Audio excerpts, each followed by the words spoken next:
Y is recorded in front of a live studio audience. So, there's so much we need to discuss. So much we need to But discuss. here's something I'm going to throw out that has yet to come up in our conversation. That you're proud of how much I've posted on social this week? I am. It's great. And here's something else for you. What? It just happened, let's see, last week, I believe. The article came up February 22nd. Yes. A Spirit Airlines passenger was allowed to bring through TSA a quote emotional support rotisserie chicken Yes. and then eat it on board the flight. In a see-through backpack. Yes. I saw this. And TSA actually endorses this.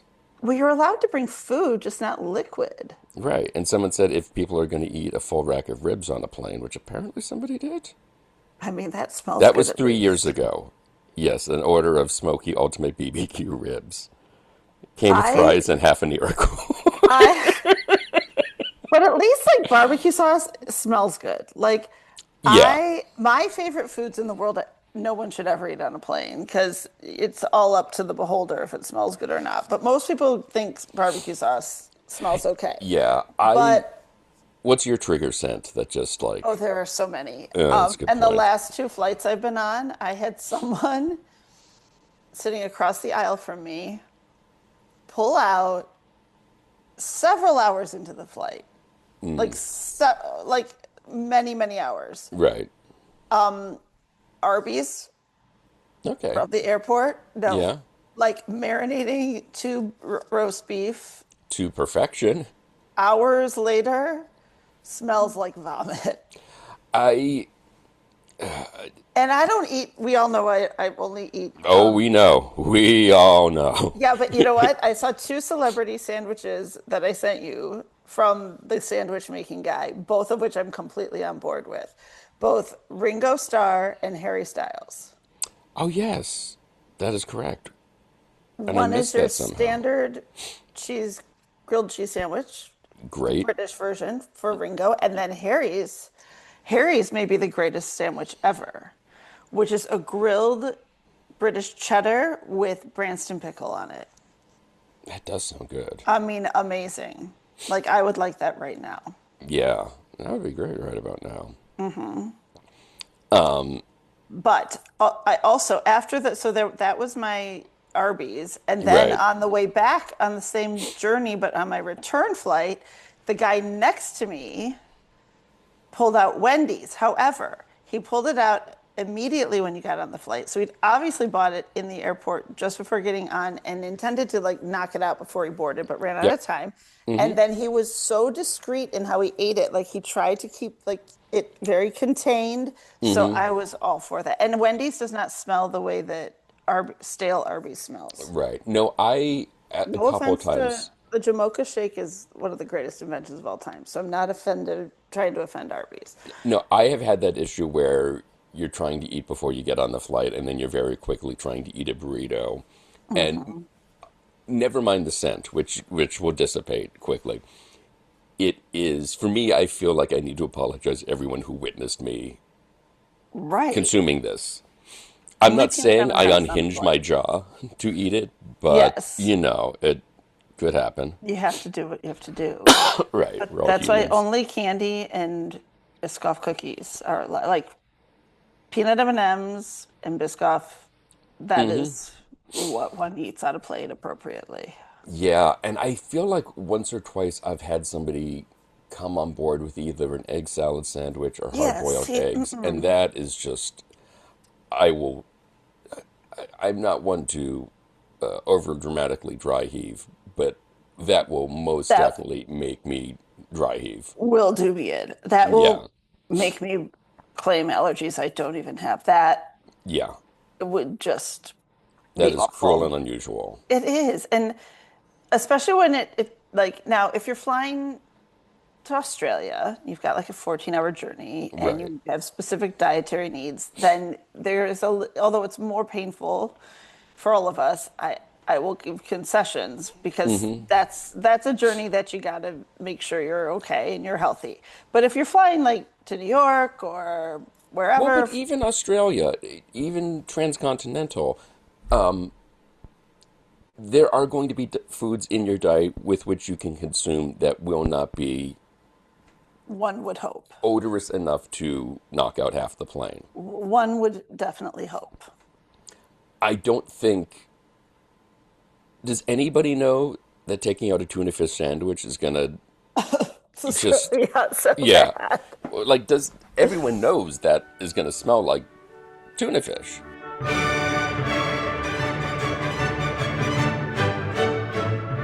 This is Why, with your hosts, Heidi Hedquist and Luke Poling.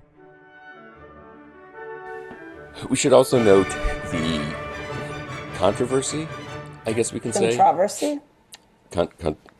Yes, exactly. Say it again. Controversy? Aluminium? What is it? Okay, Aluminium. anyway. The U.S. women's hockey team were not invited to the White House, and there was some issues with this, and people Well, were... they were.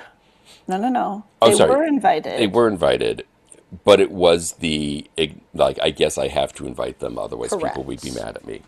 And they responded by saying, thanks a lot, but no thanks. We're busy that day. They said Correct. they were busy that day. And just proving that hip hop will bring us all together, Flava Flav posted that he said, this win wasn't big enough. I want to invite every member of the women's Olympic hockey and also the Paralympic medalists from the U.S., which is great. Let's bring them all in. Wasn't it all female? So he started You're right, off you're right. saying he was I'm gonna sorry. fly. So it Yes. started off, I'm a Flavor Flav expert. So Okay, sorry. Yes, please. You have the floor. he started off by saying, I want to throw you a real party. Basically, screw the White House. I'm going to take you to Vegas. I'm going to get you flights, rooms. We're going to go to a show. We're going to go to the spa. We're going to have great dinners. And he put out to the world, who's with me, what brands are going to help, who's going to help me do this for these women. So consequently, I mean, It's every amazing. major brand is coming forward. Like OPI is saying we'll do their manicures for them. Maybelline's doing glam. I'm just focused on the makeup because that's what I like. Yep, of Gordon course. Ramsay. I mean, multiple airlines. I think Alaska Airlines came in first, and then Delta came in second. Like all Multiple these people- hotels. multiple hotels. The mayor of Vegas said, please, we'd come. We would love to celebrate with you. Magic Mike Live said we're the Yep. show. So Tom's basically- offered shoes. Yes. And Rothy's offered shoes. Yes. Rent the People- runway. Yes. Offered like dresses, even like specific things like period underwear. People said we'll give you that or any kind of like lingerie, Yeah. anything you need. I saw I mean, Secret offered yes. deodorant for everybody. And Here's so some of the then- favorites. Okay, Sorry. Go ahead, Well, please. just to finish where you started, Yes. is then because there was such an outpouring, he said, this Flavor Flav said this party's not big enough.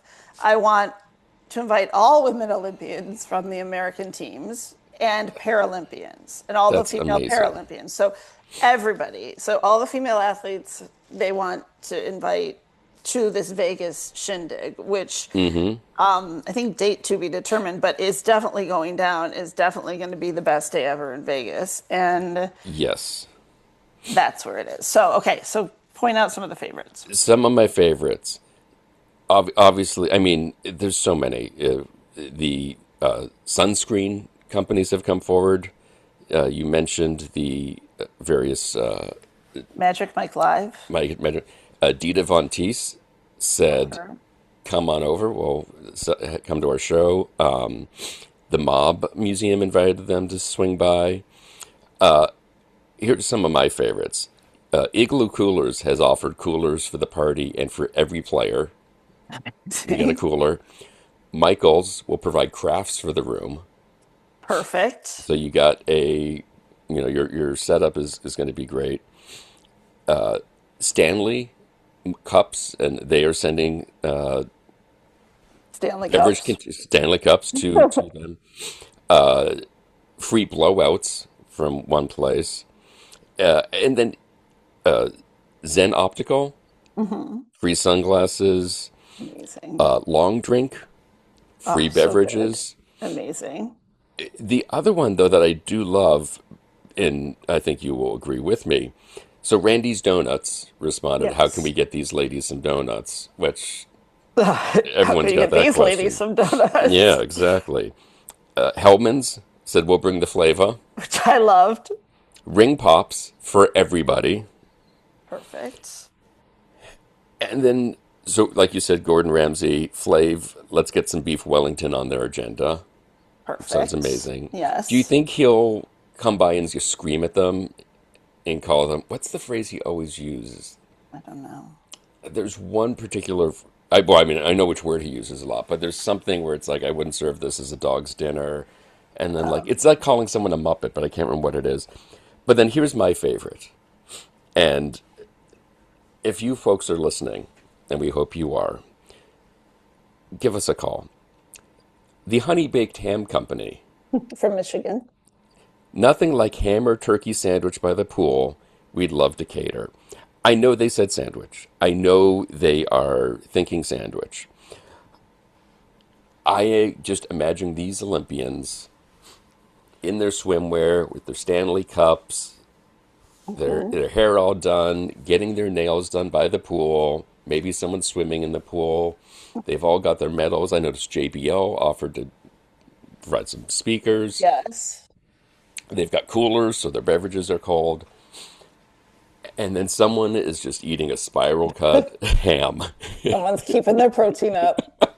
Someone's No still taking it sandwiches, seriously. just ham. Spiral cut would be preferred. I mean, I don't do ham. However, if ever I will taste ham, it is a honey baked ham. It has to be Right. a honey, like it has to be an actual honey baked ham, not some version of. It's got to have the big chunks of sugar on the Yeah, and end. and if I the next time I have a honey baked ham, I would like to I would like to eat that with the female Olympians, both of the Olympic teams and the Paralympic teams. But not on a plane. No, not on a plane. That'd be disgusting. No. But yeah, they are all welcome on the show. And then Yeah. we should also notice it's sort of become. I don't want to say I found it first because I didn't, but we were onto it early. The goalie for the U.S. women's Yes.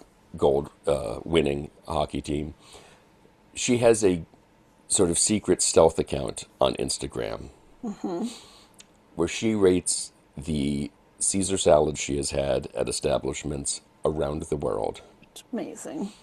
And given just her friends, where she's going on vacation and to see people, traveling for the Olympics, and then also as a professional hockey player in the PWHL, cities across America, she has tasted their salads.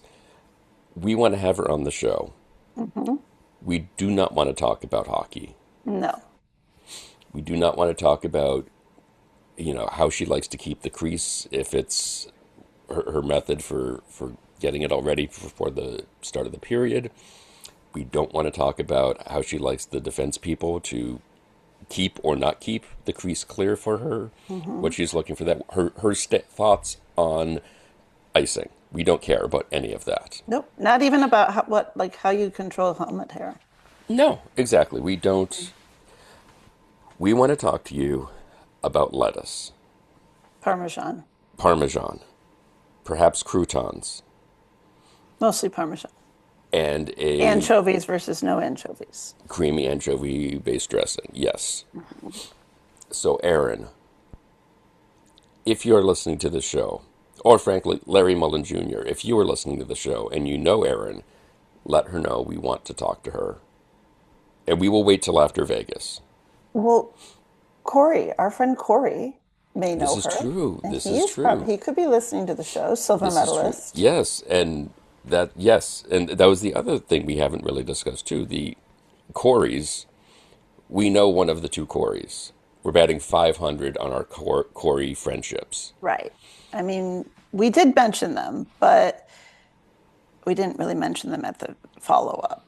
And yes, they performed incredibly well. were Silver very exciting to medalist. watch, and they are silver medalists, It's amazing, which is truly wonderful. right? And I think on top of winning the silver medal, they won something else. That'd be America's heart. Yeah, they already had our People hearts. love the Coreys. Yes, and we love the Coreys. And I thought I sent you, oh, I did from the Y account. I also love Corey's post. I mean, he posts quite a bit, but the post of him coming home I is don't like see my this. favorite, most adorable post. I sent it to you this morning.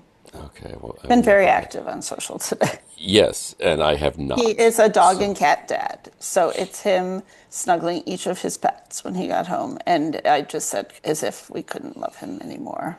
Be this is meaning true. me. There he is. Yeah, So, with his. Oh, the dog is wearing the medal. yes. That is great. Oh, and there's his cat wearing the medal. Similar to the other American, one of the other American Olympians, the skater whose name I cannot remember, who looks like the bad guy from Superman 4, Ah, yes. who had an unfortunate turn this time out, but there was always next time, and he shall do fine.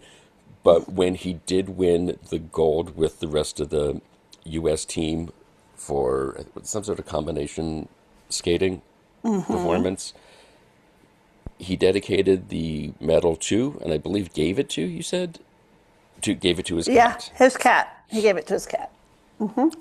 And maybe we want to see if his cat's available to talk to I us. would love to talk to his cat.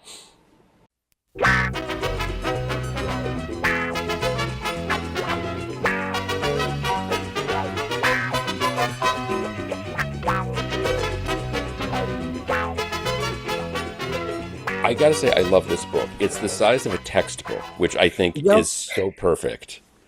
and that was the thing because it was specifically designed to look like a textbook, Match Game 101, with the quizzes at the end of each chapter, just to see how well you were paying attention. With cutesy little questions and answers that you probably more fun than you would have gotten from your local trivia or trigonometry textbook back in Certainly. the day. Well, I enjoyed the blank out of it, so thank you. Good, good. I'm glad. I'm glad. Now, how did you? Obviously, you're a match game fan, but how did you come to say I need to write this blank? It, it happened like so many things do, completely out of nowhere. I was sitting with a friend. This was the spring of 2002. I was sitting with a friend on the couch in the living room watching reruns of Match Game on the Game Show Network because at that time they were showing uh, reruns of the 70s version of Match Game 5 or 6 times a day. Mhm. So we were watching an episode, and I turned to him and I said, did anybody ever, to your knowledge, did anybody ever write a book about Match Game, or for that matter, about game shows in general? Because there are a million I Love Lucy books, there are a million Mayberry books, and you never see it. Nobody ever talks about game shows. They're really kind of the redheaded stepchild, completely ignored of the pop culture television world. And he couldn't think of one, but Kel coincidence, he worked in an office where one of his coworkers was Kay Henley, who just happened to be the contestant coordinator on the show back in the 70s and 80s version. And so I said, well, Kay ought to write a book because I would gladly buy it. And basically, he passed on, those very words. And she basically came back with she didn't want to write a book, but she said, if you want to write a book, I'll gladly talk to you for it. And so it just sort of began as kind of a ha ha ha, well, somebody should write a book about it. And since nobody else was chomping at the bit, I just thought, all right, I've read plenty of books, but I did not know how to necessarily put one together, certainly one about a game show. This was years before YouTube was rerunning episodes. So you Hmm. couldn't just pull up favorite moments or classic moments. You had to sit around and wait for them to pop up on repeat on GSN. And so Kay, as it turns out, was still in touch with Ira Scotch, who had directed the show in the 60s And in their earlier incarnation, and then during the 70s, he was the producer on the show, but he was also the judge. So he was the one who, when somebody gave an answer, Richard Dawson or Deborah Lee Scott, it was either thumbs up or thumbs down from Ira, which caused on a couple of episodes, quite the panel rebellion. And so they shared stories with me. And as it turns out, they kept in touch with various other people. And I got passed around like, most popular person at the, frat or sorority beer bug on Saturday night. And luckily everybody was willing to talk to me. When I would say I'm writing a book about match game, they would laugh. They would always laugh, but then they'd shrug their shoulders and they would just say, why not? And start talking. And the grand majority of people had very fond memories. There has been a lot of controversy over the years about certain panel members, largely Richard Dawson, that Richard didn't get along with people and whatever. And the thing is, for instance, when I interviewed Brett Summers very early on, Brett was not someone who would pull any punches. And I asked about Richard, and she basically said, well, words to the effect, we weren't each other's cup of tea, but she was the first person to say, but he was great at the game. He cared about the contestants winning. She was finding positive things to say. And nobody was really bad-mouthing the show or bad-mouthing each other. And that, if you've spent any time around television actors and actresses, is not the most common nuance. Yeah. I was always a huge fan of the show Moonlighting, but even while the show was on, Bruce Yeah. Willis and Sybil Shepherd were notorious for just loathing one another. Right. So I was very pleased. I mean, I always wanted to know about the show. I always wanted to know what were Brett and Charles like. And I was very lucky at that time. Brett and Charles were still with us. They became friends. I went to see Brett perform her one-woman show a couple of times when she was doing it in New York. And, Jack Klugman I met because I had a friend who lived in the same building as him. And he gave me stories about Brett and himself because he did the pilot version of Match Game, the 70s version.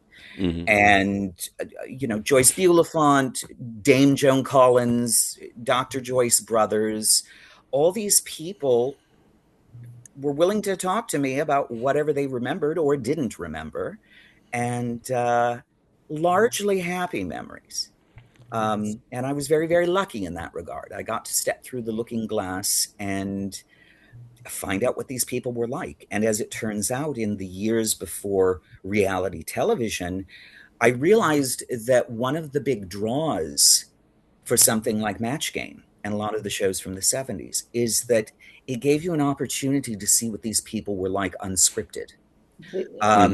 Because you can try to, you can memorize lines, you can memorize choreography and hit your marks and do all that and look perfectly photogenic because you've got a script, you've got writers, you've got directors, you've got the makeup people making you look great. And when you are on a game show, they taped it in real time. So they had 30 minutes to tape this thing, and they would pause for that minute and a half or whatever it was while the commercials were going on and, quickly bicker and banter, amongst themselves before then the red lights would come on the cameras and they'd have to be back, on presentational. And the thing is, when you are playing a game show, especially something that requires wit, or cleverness, there's no way to fake that. You are going to look just as dumb or just as bright as you actually are, and there really is no way to fake that. So it was kind of like watching Match Game in the 70s was like watching reality television. You really were hanging out with these people, and they had in their little styrofoam cups the occasional drink. Sometimes it was coffee, sometimes it was water, and sometimes it was, 80 Not. proof. Yeah.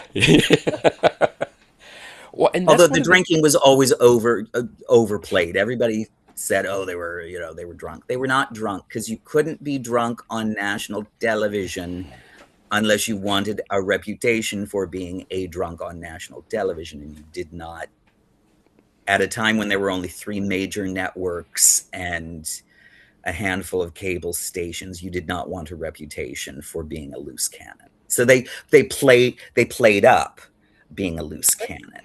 And sometimes they definitely were feeling their cups by the Thursday or Friday portion of the program because, we all are they come would Thursday kick and in, Friday. Right. but they weren't slurring their words and they didn't have to be poured into their seats. Well, and one of the things, it's so fortuitous that you started writing this when you did, because of so many of the people that you mentioned who have since passed on. Yeah. And to get those stories and to get that, because that is such a special time in television, those are such special, unique characters that there will not be another Brett Summers or Charles Nelson Riley or Richard Yeah. Dawson. And to have those stories preserved is so great. And it's so, I can only imagine for you as a match game fan to be sitting there with Brett Summers and asking her whatever blank comes to your mind. Right. No, well, first of all, you were talking about this era. At that time, people like Charles Nelson Riley and Orson Bean, who often graced the panel, these were actors and actresses who were bred to be raconteurs. At that time, Mm. an actor was bred to be a jack of all trades. So you were not only, you know, you might get cast in a musical and you've got a 3 note range like Richard Burton or Marlene Dietrich, but you've just got to fake it. So you sing and you whatever, and you warble or half talk, do the Robert Preston talk singing thing, and you would go with it. And when you were promoting a television program or a film or something that you were doing, you had to know how to speak. Talk shows at that time were about people actually talking. It wasn't just playing foosball and doing silly audience stunts. So you had all these actors and actresses like Charles and Orson who did the show, did the Tonight Show something like 96 and 97 times because they were reliable to be great storytellers and to be entertaining personalities. And that's why, because these were all people who were trained in theater initially. Or in Gene Rayburn's case, he started in morning television radio. He helped create the TV, or excuse me, the morning radio format that we know today. And so when you were on live television and live theater and live radio, there was no room for editing. You just had to plow through and just get on to the next thing. Even if you forgot your lines, you've just got to improvise. They were always very good improvisers, which is why when you watch those vintage episodes of Match Game, the cameras would go wrong, or there would be, when Gene pressed the little button and the little thing pops up with the questions, sometimes it would get stuck. And so he'd do a bit where he was wrestling with it, or he would call out Earl or one of the other stagehands, and he would say, fix this and whatever, and they would make it into a comic bit because that's what they were trained to do. And so most of the time when you watch those vintage episodes, there isn't any editing, unless Marcia Wallace or Joyce Bulifant pulls out a card that has a questionable answer where they put a great big oops logo over it so you don't see what was actually said. Other than an absolute emergency, because time is money, particularly in the game show world, they just went on with it, and there wasn't editing. Even if there were mistakes, they were just left in, and that became part of the fun for the audience. They knew they were watching something live, at least taped live. um And again, you got to see people's natural responses. You could see who was a hot-tempered individual or who was completely laid back and just ready to ride with whatever, wherever the road was going to take you. Amazing. It's funny because it is of there's so many shows of that era that everybody loved, but there is something so in no well, I guess put no so intoxicating about Match Game, and it is the one Quite that literally. Yeah. literally, literally that everyone is drawn to. And you're right. I mean, it is that peek under the tent and seeing who everyone is and who's potentially getting along, who's flirting, who's doing what. What is it that you think that made that even more than like a Hollywood Squares? Was it because of just the way the interaction was? Why this particular show? It really was. I had talked to, I think it was James J. Agazi. Was he the one who designed the set or the lighting? I have a section in the book, basically the thing about Match Game 101. If all you want to do is read about Brett and Charles, you can. You can read about them in their respective sections. If you want to learn, however, the technical elements of the show, that's in there too. I was very lucky because I was able to talk to a lot of the surviving crew and production staff members who were still alive at that point, who gave me a lot of the behind the scenes, how the game show was actually put together and how it is like a textbook in the sense that you could learn how to work in television production or how to craft your own game show utilizing the book.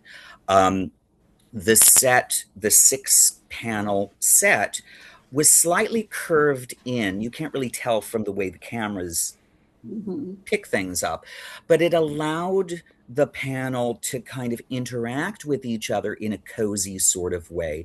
The contestants were over here, and Gene would divide his time between them and was able to kind of act as a secondary director, shifting the focus from the contestant and whatever their answers would be to the panel, or vice versa, back and forth if there was a bantering situation between them. Hollywood Squares, with the 9-space configuration, all directed forward, there was no real easy way for everyone to just kind of lean in and chat and carry on, or come up behind each other and do bunny ears, or whatever they wanted to do. They could do that with Match Game panel because of that physical intimacy of the set.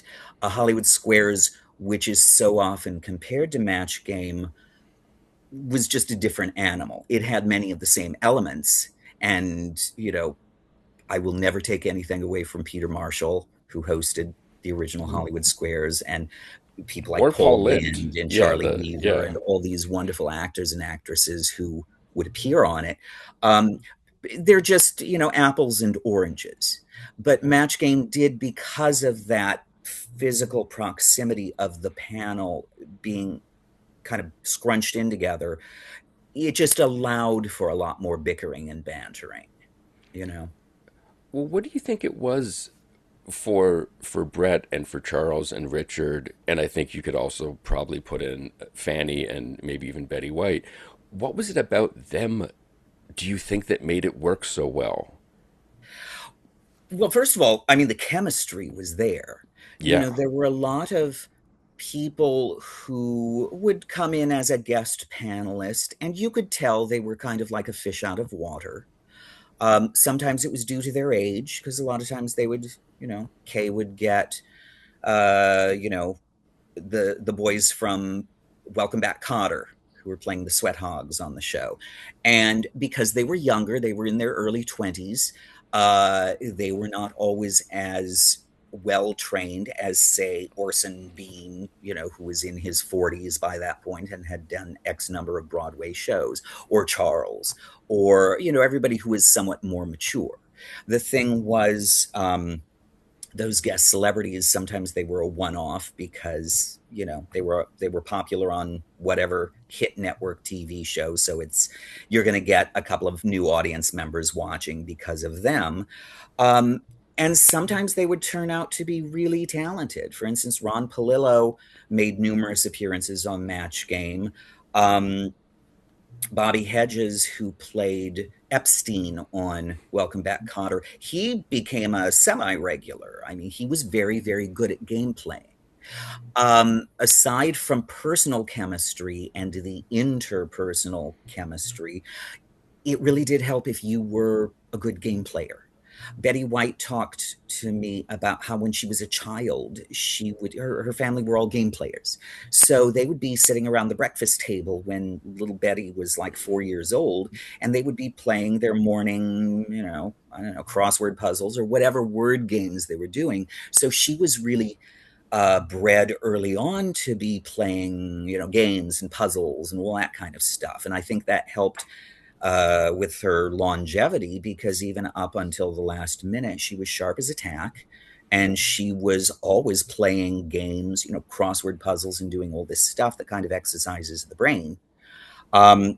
Even when they were, notorious for giving a lousy answer, there were a lot of people who criticized Patty Deutsch, who, proudly wore the badge of, most controversial celebrity panelist of the Match Game panel, because sometimes she would give an answer that came across as off the wall, and yet when she explained it, it made it made sense. Right. It was just not necessarily everybody else's sense.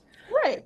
But she had enough talent, and she was a great improv artist. She specialized in improv and comedy, and so she stuck around the Match Game panel. And she, as it turns out, had actually grown up with Lynn Rayburn, Gene Rayburn's daughter. They went to school together. They were classmates. So for Patty, even though she was already in her 20s at the time she was doing the show, this was not, oh, I'm doing a job where I'm hanging out with all these, older people that I've never met before and I don't have anything in common with. She was hanging out with her friend's father that she's known for, a decade and a half. There were a lot of people who had a lot of history together, so that also helped. One of the things we were talking about before you came on the blank and we started recording was the relationship that Gene had with contestants when they gave a, shall we say, suboptimal answer to the question. He did not hold back if you gave a, if you blanked in the moment of the light, the heats, and, Brett Summers and staring you down. If you go blank, God help you, because Gene sure won't. Well, there were times when people would give an answer and he'd say, that was a rotten answer. And whether it was contestant or whether it was a celebrity, he would, again, these were people who were trained in comedy and trained to kind of roll with the punches. So, they didn't necessarily soft pedal or lie about it. Sometimes they would. Sometimes they recognized, okay, this person is clearly... There were a few people who had major stage fright. They were perfectly fine in playing the game backstage when, Diane Janover would test them, just to make sure they were an appropriate contestant. But then, sometimes people would freeze because you've got an audience in front of you, you've got cameras in front of you, you've got the lights blaring in your face, which was already blinding for people not used to it. And so sometimes there were people who were kind of stunned into, I don't know what I'm doing, or let's face it, we've all had the moment where we're asked a direct question and we just freeze up and give a stupid answer, and then 5 minutes later think, oh, I should have said this. It's highly magnified and kept on tape for posterity when it happens on a game show set. Yeah, but he definitely did not hold back on them, which was it's great to watch. It's great to watch now as an adult. As a child watching it, I didn't catch it. I didn't catch it as much. I just was in the moment. But now I'm like, oh, I would have been pissed. But they weren't necessarily mean-spirited about it. They weren't. That's the thing. There were, you might make somebody the butt of a joke, but they weren't out to traumatize anybody. No, not at all. But it was like a little jab, just kind of under his breath, and then we move on. And let's go see what the answers are. Like it's basically like you idiot. Like let's see if no one's gonna match you, but we're gonna go through the motions, you Yeah. know. Well, and let's face it, that also adds the reality television element to it, where it's kind of like, Absolutely. okay, this is not clearly nobody was fed answers here. There's Right. no, game show scandal like what was the 21, I Yeah, the forget what it quiz was called, the show. one in the Or early 60s that yeah, Yep. Absolutely. Yeah. and the other thing I, to Heidi's point, never caught as a kid was the those moments and the things that I now really enjoy about the watching the blank now is those moments when they have a minute left in the show at the end of the episode. They can't do another question, and Gene just goes, well, "Where are you doing a show? What are you up to?" And I've been watching Match Game 77, and the ongoing conversation about Brett quitting smoking, telling people how long she's gone without a cigarette, and then her thanking people for sending her letters and encouragement to say like, you can do it, keep going. I never caught that interaction and that connection that viewers clearly had with these people, seeing them 5 days yeah. a week. Well, you see them every day. I mean, at least every work day. They're like your coworkers or your classmates. Mhm. You become close to these people because you might be on your end talking to the television set saying, "Oh, that was a dumb answer," or "Don't give that answer. Don't give," you're rooting for people and that sort of thing. And it does become a personal relationship. When you meet somebody like a Carol Burnett or a Betty White, or these are people that the majority of us have known literally our entire lives. Mhm. Hmm. Um, and so there is a certain familiarity, and that's one of the things also about actors and actresses from that era. They recognize the fact that you have to behave in public, you have to be nice to people, you can't just be some temperamental diva. Some people are, but we've all seen how that can color a person's reputation. But especially at a time when there were only three major networks and a handful of cable channels, there wasn't a lot else to watch. There weren't like 1,000 channels, so you could bet that a third of the television watching population was probably watching you right now. And everywhere you went, people knew you. Brett would joke that she loved being a celebrity because she got a great table in a restaurant, or this, that, or the other. She would always be treated nicely by people, and that certainly beats the alternative. And so it was very interesting to hear them all talk about this kind of element that most of us civilians don't necessarily get to experience. It's, When yeah. Oh, go ahead. when you started out with the book, was there something that you knew right away was the thing that you had to find out, like the thing you had to get to the bottom of? And did you just Yes. When I asked Brett Summers, what on earth does good gravy Marie mean? Because every now and then she would just give that as an expletive. And, Jean would say something and she'd say, "Good gravy Marie," and then hold up the card and it would be, wrong or whatever.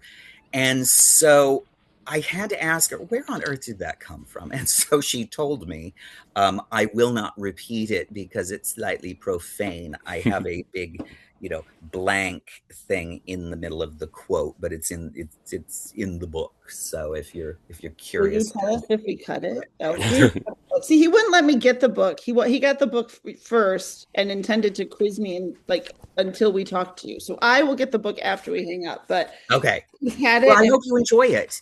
oh, I'm You sure. know, the one thing She I will. did, I write about obviously the 70s version, which is the most popular version, the second incarnation of Match Yes. Game. But I also talk about, and I was lucky enough to talk to people who contributed to the 60s version that aired on NBC, of Mhm. which, because they did not keep videotapes at that time, because it was taped out of New York and they didn't have the real estate to hold all the, storage lockers containing all those tapes. We only have like 14 episodes left that we know of. Um, There were later versions of Match Game. There was a version in the early 90s. There was one in the later 90s, in 98 and 99. And, they've done the most recent version hosted by Alec Baldwin. But I was also able to talk to people who were involved with the UK and Australian versions of Match Game, which were as popular, if not more so, over in those respective countries than they were here. The Match Game was here. It was very interesting. The UK versions were hosted by Terry Wogan and later on by Paul O'Grady, who had a drag persona called Lily that was hosting the show. It seems to be a no-brainer that Match Game should be hosted by a drag queen. Absolutely. And it was highly popular there, and fans were just as obsessed there with their version of the show as Match Game fans in the US are here. It's very interesting. And I was lucky enough that I was able to track down people who were connected with all of them. I wrote the book largely between 2002 and 2005 when the majority of these people were still with us. Gene had already passed away some years earlier, but I was able to get from his daughter, Lynn, original photographs and proof sheets and other memorabilia from his estate that I used to illustrate the book. So there's a lot of, original stuff that's in the book that came directly from Gene Rayburn's estate. And again, all those people were still alive. At the time that I was kind of finishing the book up, I had a literary agent who shopped the book around. I am proud to say I have taken up 45 minutes worth of a board meeting at St. Martin's Press, among other publishers, where invariably the editors, the acquisitions editors, were fans of the show. They loved the idea, they loved the book, but they just were not convinced from a business perspective that there were enough people buying books about game shows, there really weren't any at that time, warrant the publication. And they basically, everybody was telling me they needed a current running version of Match Game to make it, relevant. And I thought that was a lot of hooey, but I'm not the publisher. I get it. They need to sell 50,000 copies, not just 5,000. So I get it. So the book kind of got put on the back burner, and I worked on other projects. And then in 2016, when they announced that the Alec Baldwin hosted version of Match Game was going to be starting up, I said, now's the time. So I dusted off the manuscript, brought it up to date with at that time, the pilots that they were doing that had all been rejected, and then the Alec Baldwin hosted version of the show. And then the book was finally released in the fall of 2019. And I was doing book promotions for it, went around the country, went to Chicago, went to wherever, went to Peoria, Illinois, was, on local talk shows selling the book. And then come March of 2020, the entire world shut down, including all my freelance work, which meant I had absolutely no checks whatsoever coming in, no income, except from remittance checks for Match Game 101, because all of a sudden people had time to read all the things they'd always wanted to read. Right. And so the book started selling, and luckily had enough word of mouth, because at that time, I had just begun doing book publicity stuff, but all that got cut short because of COVID. And so the book is still selling. It's still available. If you personally cannot afford a book, hit up your local library, suggest they carry it. Hit up your local universities, because universities have libraries. And if you want your own copy, you can check the usual, both online sources, although I tell people, if you can afford to, be sure to hit up your local mom and pop indie bookstores. Keep the local economy, churning by ordering a book through them. If it's not currently on the shelves, sometimes it is, sometimes it isn't. but it can always be ordered.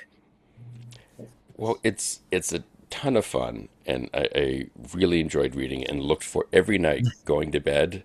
It was the most relaxing 15, 20 minutes to just make it last almost because it's so much enjoyable and because it is so enjoyable. My last question, in your list of dedications to the book, Yes. you thank the cast and crew of the show for taking their time to speak with you. You thank your mother, obviously, for obvious reasons. You also thank Jacqueline Suzanne. Yes. Why? Because when I was still in high school, I ended up reading a biography on her, Barbara Seaman's biography, Lovely Me, The Life of Jacqueline Suzanne, which, for whatever reason, had inspired me. I had always been interested in writing, although was not necessarily looking to be a writer. But Jackie Suzanne started as an actress and then segued into writing. She ended up writing, among other books, Valley of the Dolls, which at that time became the best-selling novel of its era. Um, she had she faced a lot of uphill battles in her life Very before true. she found fame when she was decidedly of a certain age. Um, at a time when most people would have thrown in the towel years before, she persevered. So she's kind of like an inspiration to me in that regard. I had started when I was in high school and college. I was acting, so I want to be an actor. I want to do theater, and ended up when I was in college working in talent agencies. I got an internship at one of the talent agencies in Chicago, which is where I was living at that time. I went to Columbia College, and then I was still a student, but I was doing this internship at one of the talent agencies.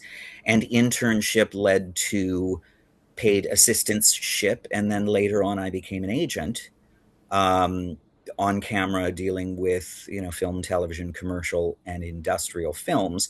Um, when I moved to Los Angeles and I was working at one of the agencies out here on the commercial side, that was when I met a lot of people who had connections to Match Game. And this was just after I was introduced to Kay Henley and Iris Scotch. And I thought, you know what? I hate offices. I hate fluorescent lighting. I loved the people I worked with. I loved the actors and actresses, and I loved elements of the business, but I didn't like getting up in the morning and dealing with all the traffic to battle the Sunset Strip to get into an office and just be surrounded by fluorescent lighting. So I just thought, I'm going to focus on writing, which I did. And, the result is Match Game 101. I don't know if it Yep. shows up here. And then just shameless plug, I'm going to No, I was show going to say we another got to book, mention this one. With Love, Mommy Dearest, The Making of an Unintentional Camp Classic by A. Ashley Hoff. Um, the Mommy Dearest book came about because, like everyone else, I looked at the movie and just thought, who greenlit this? Why did they decide? Why? It's the And perfect way to put it, too. and I was lucky because, again, I was able to talk to not only actors and actresses in the film, many of the actors and actresses, surviving actors and actresses in the film, but also production staff members, crew members, the producers, and so on. And I was able to answer the question, why did it turn out to be, the great cinematic train wreck of the last century? With Match Game, it was a similar thing. I wanted to know, what were these people like? Why, because like everybody else, I just thought, oh, it's a game show. It's a game show. You just don't think what actually goes into producing a game show. And the more people I talk to, particularly the production staff members, the designers, and people like Dick DiBartolo Hmm. and Elliot Feldman and the other writers, um, I got a lot more respect for the genre and for all the work that went into putting Match Game together, because it looks so effortless when you watch it. And yet, if you get on YouTube, you can see some of the behind the scenes shots where it shows the multiple shots coming from each of the five cameras. with director Mark Breslow doing his voiceover cue from the sound booth saying, camera 1, camera 5, basically dictating which shot to go to because they were editing on the spot. It was all, as I said, taped live. So when you watch videos like that are available out there, it gives you a great deal of respect for not just the genre, but for those individuals who put it all together. And that was one of the reasons I wanted to shine a spotlight on them, especially the crew members and the writers. And nobody ever talks to writers. Nobody ever talks to crew people. Nobody talks to anybody. And they usually have great stories because they're not sitting on stage focused on their own thing. They're seeing the bigger picture, so they're privy to a lot more that, say, Brett and Charles would not have been privy to. And people like Kay Henley, who celebrity coordinator, or Diane Janover, who was the contestant coordinator, were able to give me a lot of stories about the people that did not necessarily make the cut, or they had other funny stories about, whomever, whatever situation. So that was one of the reasons I feel very proud of the book. I think I covered all my bases.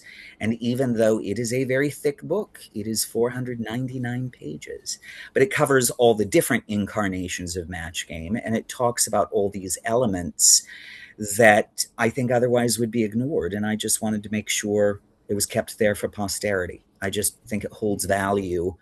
I just basically wrote the book that I would want to read and answered the questions that I would want to know.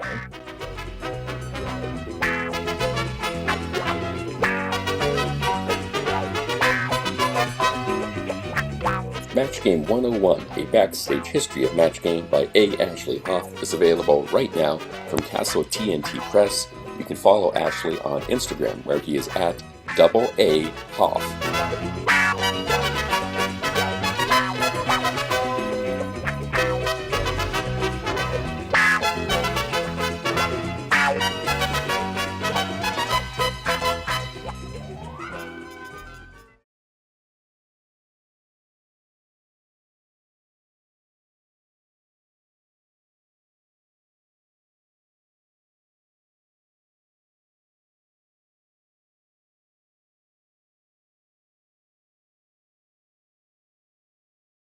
Nigel, is that you? Are you here, Nigel?